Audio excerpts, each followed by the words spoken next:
राधे राधे, जय श्री कृष्णा।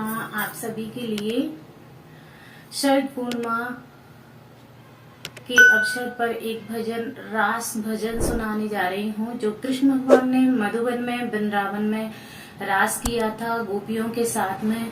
कहा जाता है कि जब गोपियों को अहंकार आ गया था तो कृष्ण भगवान उनको छोड़ करके चले गए, तो उनके विरह में गोपियां रोने लगी। और जो कृष्ण भगवान ने बाल लीलाएं की थी उसी में गोपियां मतलब जैसे एक गोपी पूतना बन गई और पूतना बन करके कहने लगी मैं कृष्ण तुम्हें मार डालूंगी, तो दूसरी कृष्ण बन के उस गोपी को, पूतना बनी हुई गोपी को मारने लगी। तो इस प्रकार से उनमें आपस में वो कृष्ण भगवान की जो बाल लीला होती है वो होने लगी, और इस तरह से वो व्याकुल होने लगी और भगवान को पुकारने लगी। और जब भगवान ने, गोपियों ने कहा कि हे प्रभु आप हमें छोड़कर क्यों चले गए हैं, तो कृष्ण भगवान ने कहा कि गोपियों तुम्हें अहंकार आ गया इसीलिए मैं तुम्हें छोड़कर चला गया।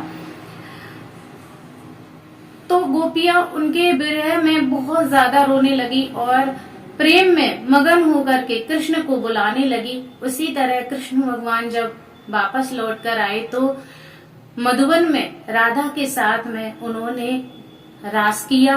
तो इसी पर मैं आप सभी को एक भजन सुना रही हूँ। रास हुआ